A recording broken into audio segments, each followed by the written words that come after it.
প্রিয় দর্শক, প্রীতি এবং শুভেচ্ছা নিন। সাজ্জাদ কাদির এই মুহূর্তে আপনাদের সাথে কথা বলতে এসেছি। আওয়ামী লীগ নেতারা ফাঁসির হাত থেকে বেঁচে গেলেন, এই প্রসঙ্গটি নিয়ে। কিভাবে বেঁচে গেলেন সেটি হচ্ছে যে আওয়ামী লীগ নেতাদের, আপনারা জানেন যে ইতিমধ্যেই আন্তর্জাতিক অপরাধ ট্রাইব্যুনালে হত্যার অভিযোগে মানবাধিকার লঙ্ঘনের দায়ে বিচার করা হচ্ছে।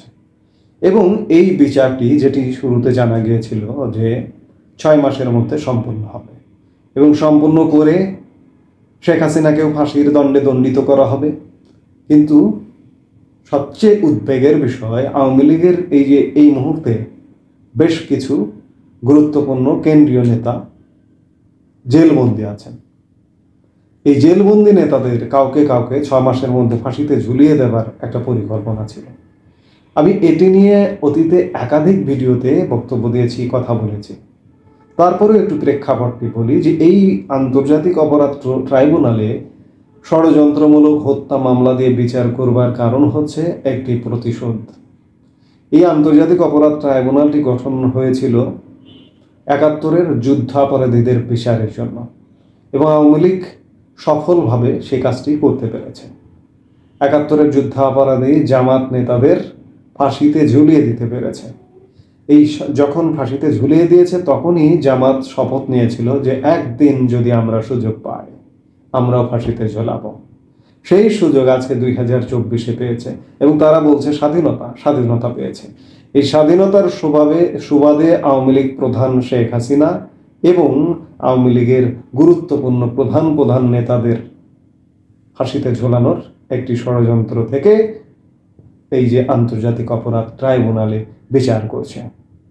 এবং এই বিচারটি কিন্তু টপারদের করছে, যারা শীর্ষ নেতা তাদের, অর্থাৎ আওয়ামী লীগের। এরা ভাবছে যে আওয়ামী লীগের মগজ ভেঙে দিতে হবে। এই ভেঙে দেওয়া থেকে তাদের দলের নেতাদের যুদ্ধাপরাধের দায়ের বিচার করা হয়েছে, সেটির প্রতিশোধ নেওয়া যাবে। এবং দ্বিতীয়ত, আওয়ামী লীগ আর ঘুরে দাঁড়াতে পারবে না। এই মগজগুলো যদি হারিয়ে যায় ঘুরে দাঁড়াতে পারবে না, এই উদ্দেশ্যে বিচারটি করছে, কিন্তু পারছে না। এই সরকার কোনো কিছুই কিন্তু ডিউ টাইমে করতে পারছে না। আপনারা খেয়াল করে দেখুন, এই যে 10টি সংস্কার কমিশন করেছে, 31শে ডিসেম্বরের মধ্যে রিপোর্ট দেবার কথা ছিল, কেউ দিতে পারছে না। রিপোর্ট না দেওয়া পর্যন্ত, এটি কবে দেবে, জানুয়ারি বলছে বা অমুক সময় বলছে, বলুক, কিচ্ছু যায় আসে না। এটির রিপোর্টটা আসলে কবে আসবে না আসা পর্যন্ত বলা যাবে না। তারপরে এই যে জুলাই গণ অভ্যুত্থান নিয়ে মানবাধিকারের অভিযোগ করছে, জাতিসংঘের তদন্ত দলকে সরকার আহ্বান করেছিল, কিন্তু জাতিসংঘকে এখনো পূর্ণাঙ্গ কোনো তথ্য দিতে পারেনি সরকার। আসলে পূর্ণাঙ্গ তথ্য দেবার মতো তথ্য নেই তো। এই যে এরা যেমন বলছে, মুখে বলছে 2000 শহীদ, 50,000 আহত। 2000 শহীদ কোথায়? শহীদ তো দেখাতে পারছে না। একটা তালিকা দিয়েছে, তালিকায় 700 সামথিং সরকার কর্তৃক তালিকা। এই 700-র মধ্যেও যাচাই বাছাই করলে দেখা যাবে জ্বরে মারা গেছে, হার্ট অ্যাটাকে মারা গেছে, বিভিন্নভাবে এমন ঘটনা খুঁজে পাওয়া যাবে। যার কারণে এখন পর্যন্ত জাতিসংঘকে যে ডেকে এনে তথ্য দিতে পারেনি। সরকারের 16 ধরনের তথ্য চায় জাতিসংঘের তথ্যানুসন্ধানী দল। একাধিক চিঠির পর দেওয়া হয় আংশিক তথ্য। জাতিসংঘ একাধিক চিঠি দিয়েছে, তারপরে দিয়েছে আংশিক তথ্য। জাতিসংঘ বলেছে যে সরকারি তরফে অপারগতা কাম্য নয়, আমাদেরকে ডাকা হলো কিন্তু সরকার তথ্য দিতে পারছে না। কেন?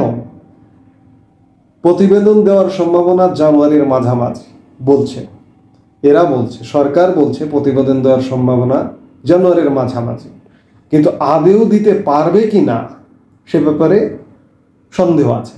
এবং জাতিসংঘ এরা যে তথ্য দেবে সেটি যাচাই বাছাই করবে, সে কি আসলেই গুলিতে মারা গেছে কিনা, কিংবা ওই কবরে লাশ আছে কিনা, যার কারণে অনেক চিন্তা ভাবনা করে এখনো পর্যন্ত তথ্য দিতে পারেনি। ঠিক তেমনিভাবে এই যে ট্রাইব্যুনালে বিচার করে যে 6 মাসের মধ্যে ফাঁসিতে ঝোলাবার একটা পরিকল্পনা করেছিল, সেটাও কিন্তু পারছে না। যার কারণে শনিবার আন্তর্জাতিক অপরাধ ট্রাইব্যুনালের চিফ প্রসিকিউটর জামাতের একজন আইনজীবী অ্যাডভোকেট যিনি এখন চিফ প্রসিকিউটরের দায়িত্বে আছেন, তিনি বলেছেন যে মানবতা বিরোধী শীর্ষ অপরাধীদের বিচার 1 বছরের মধ্যে। 1 বছরের মধ্যে যেই তিনি বলেছেন, অর্থাৎ 6 মাসে পারছেন না, তখনই বুঝতে পারছি যে রাখে আল্লাহ মারেকে আওয়ামী লীগের নেতারা বেঁচে গেল। নইলে এরা তড়িঘড়ি করে দ্রুত একটি বিচার সম্পন্ন করে অনেককে ফাঁসিতে ঝুলিয়ে দিত। খবরে প্রকাশ, আন্তর্জাতিক অপরাধ ট্রাইব্যুনালে শীর্ষ অভিযুক্ত ব্যক্তিদের সবার বিচার আগামী 1 বছরের মধ্যে শেষ করা হবে বলে মন্তব্য করেছেন আন্তর্জাতিক অপরাধ ট্রাইব্যুনালের চিফ প্রসিকিউটর তাজুল ইসলাম। গতকাল শনিবার রাজধানীর খামারবাড়ির কৃষিবিদ ইনস্টিটিউশন বাংলাদেশ মিলনায়তনে ঐক্য, সংস্কার ও নির্বাচন নিয়ে 2 দিনব্যাপী সংলাপের দ্বিতীয় দিনে গুম খুন থেকে জুলাই গণহত্যা বিচারের চ্যালেঞ্জ শীর্ষক প্রথম অধিবেশনে তিনি একথা বলেন। দেখুন বিচার প্রক্রিয়াটি কতটা ষড়যন্ত্রমূলক। চিফ প্রসিকিউটরকে এই অধিবেশনে সঞ্চালক প্রশ্ন করেন, আন্তর্জাতিক অপরাধ ট্রাইব্যুনালের যে ক্ষমতা আছে তা গণহত্যা, গুম খুনের মতো মানবতা বিরোধী অপরাধের এত বড় পরিধির বিচারের জন্য কি যথেষ্ট? জবাবে ট্রাইব্যুনালের চিফ প্রসিকিউটর তাজুল ইসলাম বলেন, এই ট্রাইব্যুনালের 10 জন প্রসিকিউটর ও 17 জন তদন্তকারী কর্মকর্তা আছেন।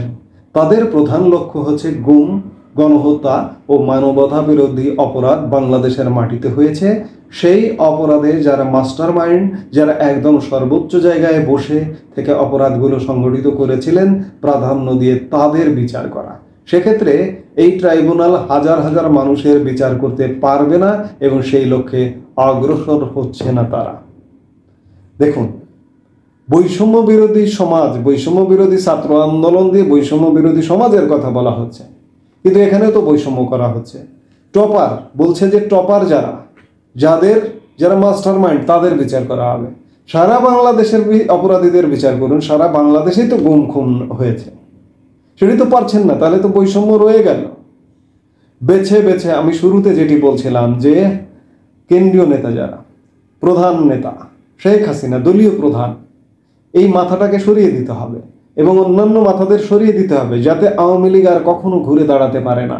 অর্থাৎ এই ধরনের কথাবার্তা, কর্মকাণ্ড, এটা একদম সুস্পষ্ট যে এটি ষড়যন্ত্রমূলকভাবে শুধুমাত্র প্রধান নেতাদের হত্যা করা হবে, হত্যা করবার চেষ্টা করা হয়েছিল। কিন্তু আমি বারবারই বলি, রাখে আল্লাহ মারেকে। আল্লাহ কি একা জামাতিদের? আল্লাহ সবার জন্য। আল্লাহ যেমন জামাতিদের, তেমন বিএনপির, তেমন আওয়ামী লীগের, প্রগতিবাদীর, কাজেই আল্লাহ সবার। সেই জায়গা থেকে রাখে আল্লাহ মারেকে আওয়ামী লীগ নেতারা বেঁচে গেলেন। কারণ বেঁচে গেলেন এই অর্থে যে 1 বছরের কথা বলছেন।